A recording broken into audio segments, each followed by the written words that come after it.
Hey guys, welcome back to Auto Repair guys. Thank you guys for watching and subscribing to the channel. If you have a BMW guys, that you get a code 130E20 guys, or you have problems with timing being over retarded or timing being advanced guys, or also guys known as the camshaft being off angle guys, we will explain what can cause that now. As you know guys, many BMWs that use it, especially the 4-cylinder gasoline engine guys, but I've noticed that people experience that with the 6-cylinder sometimes as well.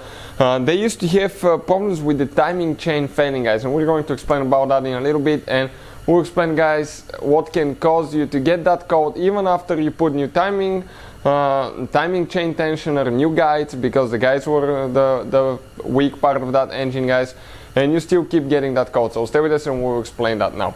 Quick introduction: every single car we get at the shop, including this one here, we make more than 200 videos. Why? Simply because our mission in the shop is to save you guys as much money as we can. All we need in return, please subscribe to the channel and like the video guys. Hopefully you'll find the information helpful and we'll save you money.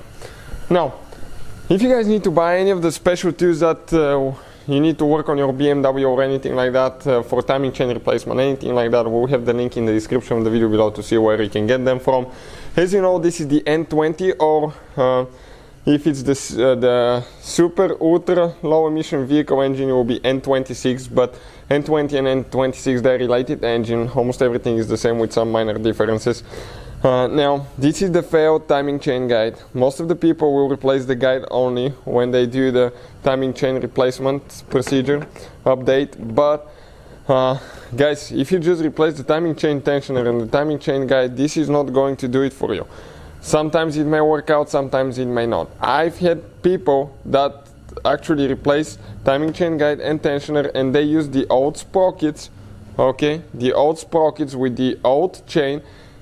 Car was driving, but they were always getting engine light, timing being off, advanced angles for the camshafts being off. So all that guys, okay, is caused by one thing, okay, and it could be something else too, but it's less likely guys. You can see this is the old chain, 87,000 miles, okay, the same link on top. Check it out up to here.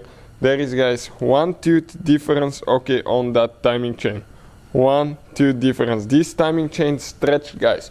What that means, it makes now everything stretched, okay. Check it out, this is the new crankshaft wheel, but this is the old one. When the timing chain stretches, okay, the angles between the camshafts will be different because the chain will be stretched, the distance will be longer a little bit, it will turn the camshafts in a different angle and compared to the crankshaft. So that guys will throw a code for timing not being correct on your BMW. So what's the correct thing to do? If you go with timing chain replacement guys, always put new guides, new crankshaft sprocket, new chain, and also guys, you want to put new Vanos gears, the variable timing gears as well, because if the old chain was stretched and you just go ahead and replace it, okay, what is going to happen now guys, as a result, okay, you're going to put the new chain on the wheel that was on a stretched chain. Those teeth are stretched guys, and that will cause stretch on your chain as well, and the chain will fail prematurely. Not immediately, but it will not last as long as it's supposed to. So you will have to go guys the long route and replace with the whole kit. So hopefully guys the video will be helpful to any of you trying to fix that. Thank you for watching. Please subscribe to the channel for more videos and see you guys next time.